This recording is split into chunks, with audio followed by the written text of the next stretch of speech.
اللهم صل على محمد وعلى آل محمد كما صليت على إبراهيم وعلى آل إبراهيم إنك حميد مجيد. اللهم بارك على محمد وعلى آل محمد كما باركت على إبراهيم وعلى آل إبراهيم إنك حميد مجيد. أعوذ بالله من الشيطان الرجيم. بسم الله الرحمن الرحيم. رب اشرح لي صدري ويسر لي أمري واحلل عقدة من لساني يفقهوا قولي. رب زدنی علما. الحمدللہ شوال المکرم کا مہینہ شروع ہو چکا ہے اور اس میں ہمارا تعلیمی سفر کا آغاز بھی شروع ہو چکا ہے. الحمدللہ تمام مدارس مدرسۃ البنات اور مدارس جو بنین ہیں تمام 10 شوال کو ہی کھل جاتے ہیں اور ایک تعلیمی سلسلہ شروع ہو جاتا ہے. تو اللہ تعالیٰ کا سب سے پہلے شکر ادا کریں کہ الحمدللہ تعلیمی سفر بھی اللہ نے اپنے قرآن والا ہی ہمارا شروع کیا ہے. اس پہ بارہا شکر ہے. اور مدرسہ آتے وقت بھی دل بڑا مشکور کن تھا اور شکر سے لبریز تھا اللہ تعالیٰ کے حضور کہ الحمدللہ اللہ تعالیٰ نے ہمیں ایسے راستے پہ چلنے کی توفیق عطا فرمائی اپنے کرم اپنے فضل سے کہ ہمارے قدم قرآن پاک کو سیکھنے سمجھنے کے لیے اٹھ رہے ہیں. تو شوال المکرم بھی ان 4 مقدس مہینوں میں شمار ہوتا ہے جن کو حج کے مہینے کہا جاتے ہیں. حج کے مہینے یعنی شوال، اس کے بعد ذوالقعدہ اور پھر ذوالحج. یہ 3 مہینے رمضان کے ختم ہوتے ہی یہ حج کے مہینوں میں شمار ہوتے ہیں. انہی مہینوں میں حج جن کو اللہ تعالیٰ حج نصیب کرتے ہیں حج کی تیاری میں شروع ہو جاتے ہیں. جیسا کہ حج کے داخلے، حج کی درخواستیں، اور درخواستیں تو آج کل کے نظام میں ہیں. پہلے جو اونٹوں پہ سفر کیا کرتے تھے تو وہ شوال سے ہی حج کی تیاری سے ہی نکل جاتے تھے گھروں میں، تو حج کے مہینے میں پہنچ جاتے تھے مکہ المعظمہ. تو یہ حج کے مہینوں میں سب سے پہلا مہینہ ہے اور اسلامی مہینوں میں 10واں مہینہ. شوال عربی میں کہتے ہیں اونٹنی کی دم کو اوپر اٹھانا، لغوی مطلب ہے، اور دوسرے مطلب میں بلندی ہوتا ہے. تیسرا اس کا معنی ہے خوشی کا بھی ہے. اس میں ہمارا اسلامی تہوار ہے عید الفطر، رمضان کے ختم ہوتے ہی سب سے پہلا دن شوال کا جو ہوتا ہے وہ مسلمانوں کی سب سے زیادہ خوشی کا دن ہوتا ہے. ایک عجیب مسرت ہوتی ہے، خوشی ہوتی ہے دل پہ. نہ ہی کسی کی شادی بیاہ کا دن ہے نہ کچھ، لیکن ایمان والوں کے دل پہ اللہ تعالیٰ نے خوشی کی ایک پھوار سی نازل کرتے ہیں. اسی خوشی میں ہم تہوار کو مناتے ہیں. تو سب سے پہلا دن عید الفطر کا ہوتا ہے. پہلے دن کے علاوہ باقی سارے ایام جو شوال کے ہیں وہ نفل روزوں کے لیے بھی مختص کیے جاتے ہیں. بڑی اہمیت ہے حدیث میں شوال المکرم کے مہینے کی بھی. اللہ کے نبی صلی اللہ علیہ وسلم کی حدیث مبارکہ ہے جس کا مفہوم یہ ہے کہ جس نے رمضان کے 30 روزے رکھے، کم و بیش 29 بھی ہو جاتے ہیں کبھی، جیسے اس سال 29 ہوئے، تو چاند کے حساب سے اگرچہ 29 بھی ہو جائیں تو اللہ تعالیٰ کے ہاں ہمارا وہ پورا مہینہ کاؤنٹ ہوتا ہے. کیونکہ ایک دن چاند کا اللہ کے حساب سے کم ہوا نا، چاند کی وجہ سے ہمارا کم ہوا. رکھنے والے تو 30واں بھی رکھ لیتے اگر اللہ کا حکم ہوتا. تو اس لیے اللہ تعالیٰ اپنا خاص فضل سے ہمیں 30 کا ثواب دے دیتے ہیں. تو حدیث شریف کا مفہوم ہے کہ جس نے رمضان کے 30 روزے رکھے اور پھر اس کے پیچھے شوال کے 6 روزے نفل، پھر ان 6 روزوں کے لیے اتنی آسانیاں ہیں کہ آپ لگاتار رکھیں یا الگ الگ رکھیں، ہفتے میں 1 دن رکھیں، 2 دن رکھیں، 6 پورے کرنے ہوتے ہیں 2 شوال سے. کیونکہ یکم شوال کو تو منع ہے. عیدین کا روزہ مسلمان نہیں رکھتے، دونوں عیدین کے پہلے دن کا، عید الاضحیٰ کے پہلے دن کا اور عید الفطر کے پہلے دن کا. تو 2 شوال سے لے کے 30 شوال تک 6 روزے کہیں بھی کسی بھی ٹائم رکھ لینا، کسی بھی دن رکھ لینا، تو اس کا ثواب حدیث شریف کی روح سے تقریباً پورے سال کے روزوں کا ثواب سمجھا جاتا ہے. پورے سال کے لگاتار روزوں کا. آپ لگاتار روزے کون رکھ سکتا ہے؟ وہ 360 چونکہ جو چاند کے دن ہوتے ہیں سال کے وہ 360 ہوتے ہیں، جو شمسی مہینے ہوتے ہیں وہ کتنے ہوتے ہیں 365 ہوتے ہیں، اور قمری مہینے 360 ہوتے ہیں۔ تو قمری مہینوں کے حساب سے ایک سال کے روزوں کا ثواب ملتا ہے۔ تو وہ کیوں ملتا ہے؟ علماء کرام نے اس نقطہ کو کھولا ہے، وہ یوں کہ 30 روزے رمضان کے ہو گئے اور 6 روزے شوال کے جس نے رکھ لے پیچھے 36، تو ایک نیکی کا کم سے کم جو ثواب 10 گنا ہے اللہ کے ہاں، کم سے کم 10، زیادہ جتنا بھی اللہ اپنی رحمت سے دے۔ تو ایک نیکی کا جو اجر ہے وہ 10 گنا ہے، تو 36 کو 10 سے ضرب دو 360 بنے، اس لیے 360 روزوں کا ثواب ملتا ہے شوال کے 6 روزے رکھنے سے۔ تو یہ روزے بھی، نفل روزے بھی، جن کو اگر صحت اجازت دے، اور پھر شادی شدہ عورتوں کے لیے شوہر کی اجازت ہونا بھی، چونکہ نفل ہے، شوہر کی اجازت ہونا بھی ضروری ہے، صحت کی اجازت ہونا بھی، تو وہ 6 روزے رکھ لے۔ ان میں آسانیاں یہ ہیں، سب سے پہلی آسانی تو یہ کہ جس طرح رمضان میں ہمیں تراویح کا تحفہ ساتھ ملتا ہے، ہم نے روزہ رکھنا ہے تو اس سے ایک رات پہلے اس کی تراویح پڑھنی ہوتی ہے، تو پھر دن کا روزہ ہوتا ہے۔ اس میں تراویح کی رخصت ہوتی ہے، تراویح نہیں پڑھنی ہوتی، صرف روزہ ہی رکھنا ہے 5 وقت نماز کے ساتھ۔ دوسرا یہ کہ لگاتار نہیں ہے اللہ تعالیٰ کا اور اللہ کے رسول صلی اللہ علیہ وسلم کا حکم کہ ہم گیپ پہ رکھ سکتے ہیں، ایک دن رکھیں 2 دن چھوڑ لیں پھر رکھیں، تو یہ بھی آسانی ہے۔ اس آسانی کے ساتھ، اتنی آسانی کے ساتھ اگر کوئی 6 روزے مکمل کرنا چاہے تو اس کو پورے 360 روزوں کا ثواب مفت میں مل سکتا ہے، اللہ تعالیٰ کی عنایت سے اور اللہ کے نبی صلی اللہ علیہ وسلم کے حکم کے مطابق۔ لیکن شرط یہ ہے کہ صحت بھی ہو، بیماری میں نفل روزہ رکھنا تو کیا پھر فرض بھی معاف ہے، معاف یوں کہ پھر بعد میں صحت آنے پہ رکھ لے، مریض ہو، مسافر ہو، حیض نفاس والی عورت ہو، اس کے لیے تو پھر فرض روزوں کے لیے بھی بہت سی ان کو رعایت ہے مختلف صورتوں میں۔ اسی طرح شوال کے مہینے کی بہت سے اور بھی فضائل ہیں، جیسا کہ اس میں غزوہ احد بھی ہوئی شوال میں، تقریباً وہ 7 شوال 3 ہجری۔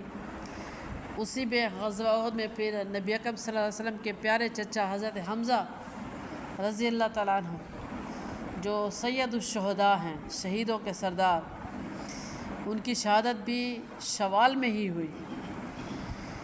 تو حضرت حمزہ رضی اللہ تعالیٰ عنہ کی شہادت ہم سن چکے، ہم پڑھ چکے کہ کتنی معصوم شہادت ان کی ہوئی، کہ ان کی شہید شدہ میت کو دوبارہ ان کا سینہ چاک کیا گیا، کلیجہ نکالا گیا، کچا چبایا گیا، ناک اور ان کے کان کاٹے گئے، بڑے ہی مظلوم شہید۔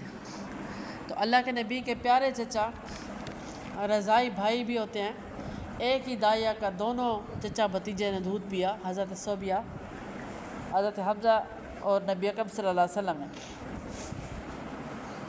تو پیارے چچا کی شہادت بھی اسی مہینے میں ہوئی۔ غزوہ حنین بھی اسی شوال کے مہینے میں ہوئی، غزوہ حنین جس میں اللہ کے نبی صلی اللہ علیہ وسلم نے خود شرکت فرمائی، غزوہ ہوتی ہی وہی جنگ ہے جس پہ اللہ کے نبی بنفس نفیس خود شریک ہوں۔ اسی طرح بہت عرصہ قبل عرب کے علاقے میں شوال کا مہینہ کچھ منحوس تصور کیا جاتا تھا زمانہ جاہلیت میں عرب لوگ۔ اس کی وجہ یہ تھی کہ ایک طاعون کی بیماری پھیل گئی تھی خوفناک قسم کی، جس سے ہزاروں گھر اجڑ گئے تھے، موت واقع ہو رہی تھی۔ تو ایسے ہی انہوں نے ایک تصور بنا لیا تھا کہ شوال کا مہینہ صحیح نہیں ہے۔ تو اللہ کے نبی صلی اللہ علیہ وسلم نے جب حضرت امی جان عائشہ رضی اللہ تعالیٰ عنہ سے نکاح کیا تو وہ شوال کا ہی مہینہ تھا، پھر جب رخصتی ہوئی تو بھی شوال کا مہینہ تھا۔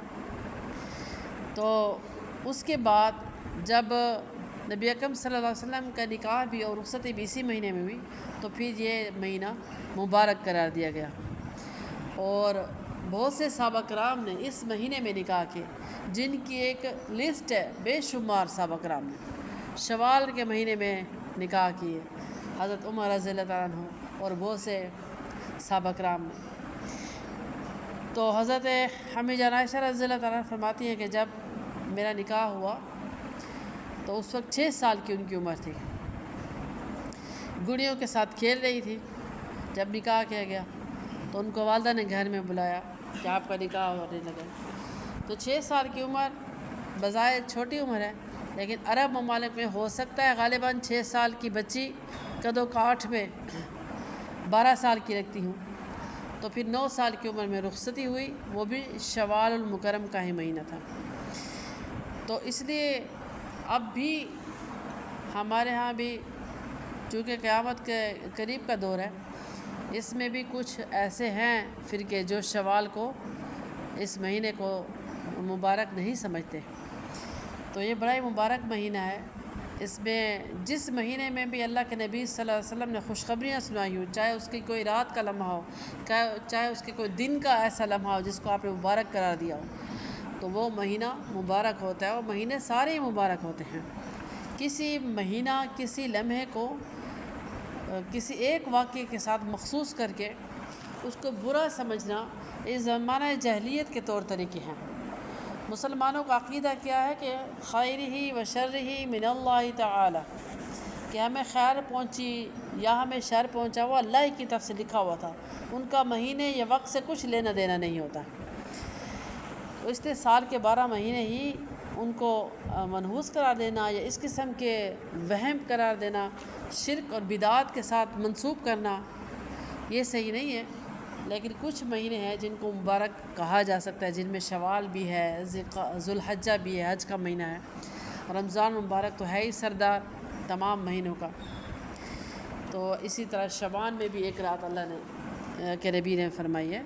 ایسے ہی اب رمضان مبارک میں کیا فضا تھی، وہ رمضان کے جانے کے بعد محسوس ہوتا ہے کہ وہ کیا ایک فضا تھی، پر نور فضا تھی، کیا وہ رونق ہوتی ہے، ان کی برکتیں ہوتی ہیں کہ نیکی میں بھی دل لگا ہوتا ہے، نیک اعمال میں بھی، اور ایک چادر سی تنی ہوتی ہے پورے عالم پہ نور کی، اور وہ نور کی چادر جب کھینچتی ہے تو پھر احساس ہوتا ہے کہ وہ ایک عجیب وقت تھا، لمحات تھے رمضان کے۔ اسی طرح رمضان تو ہے سردار مہینہ، اس کے بعد جو شوال آتا ہے اس میں بھی اللہ تعالیٰ کے نبی نے ہمیں حصہ عطا فرمایا ہے اپنے نیکیاں بڑھانے کا، اور وہ ہیں 6 روزے ان کے رکھنا، اور اسی طرح اس میں مبارک مہینے میں نکاح کرنا بھی مسنون عمل ہے۔ اپنے بچے بچیوں کے یا ملنے والوں کے جو بھی ہیں اس مبارک مہینے میں نکاح کریں، کیونکہ اللہ کے نبی صلی اللہ علیہ وسلم نے بھی اسی میں کیے تھے نکاح۔ اس کے علاوہ اور جو حضرت عائشہ صدیقہ رضی اللہ تعالیٰ عنہ کے علاوہ ام المومنین اور بھی امہات المومنین میں ہے ہماری مائیں جن کا نکاح شوال میں ہوا تھا۔ اور سب سے اہم بات یہ ہے کہ رمضان مبارک میں جو ہم نے عبادات کی وہ ہماری مقبول ہوئی، ہم نے محبت سے کی، ہم نے بڑی اخلاص کے ساتھ کی۔ اس کا اندازہ ہم اس بات سے لگائیں گے کہ جو روٹین ہماری رمضان میں تھی کیا اب بھی وہی چل رہی ہے؟ جو اعمال ہمارے ان دنوں میں اخلاص کے ساتھ ہوئے تو ان کے اثرات ہمارے سارا سال رہیں گے، اور سب سے پہلے اس کا جو رزلٹ ہمیں ملے گا وہ شوال میں ہمیں نظر آئے گا کہ اب وہ ویسی روٹین ہے، یعنی جو ہم نے وہ وظیفہ شروع کیا، جو ہم نے قرآن کو زیادہ تلاوت شروع کی، اب شوال میں ہماری کیسی ہے؟ جس عمل نے آپ کا ابھی تک بھی ساتھ دیا ہوا ہے تو سمجھیں کہ ہماری روٹین بن گئی ہے۔ اور رمضان والے جو اعمال تھے ان کی قبولیت کا ایک اشارہ ہوتا ہے اللہ کی طرف سے، ٹھیک ہے؟ اور اس روٹین کو ہم نے قائم بھی رکھنا ہے شوال مکرم میں، اور اس کے ساتھ باقی جو مہینے ہیں ان میں اللہ تعالیٰ سے مبارک مہینے ذوالقعدہ کا، ذوالحجہ کا، اللہ تعالیٰ سے حج کی توفیق بھی مانگنی ہے، جیسے آپ کے باقی سارے بندے حج کی تیاریوں میں لگے ہوئے ہیں۔ اللہ تعالیٰ اپنی توفیق سے ہمیں بھی عطا فرمائے کہ آئندہ سال جب ہم شوال کے مہینے آئیں تو ہم بھی حج کی تیاریوں میں ہی لگے ہوئے ہوں، حاجیوں میں شمار ہو۔ یہ اس دعا کا اہتمام بھی انہی دنوں میں کرنا ہے، اور یہ سوچ کے نہیں کرنا کہ حج ہم کہاں کر سکتے ہیں، دور حاضر کے تقاضوں کے مطابق حج کے اخراجات ہم کہاں کر سکتے ہیں۔ ہمارا کام صرف مانگنا ہے، اللہ سے مانگنا ہے اور اس غنی بادشاہ سے مانگنا ہے جس کے ہاتھ میں سارے خزانے ہیں۔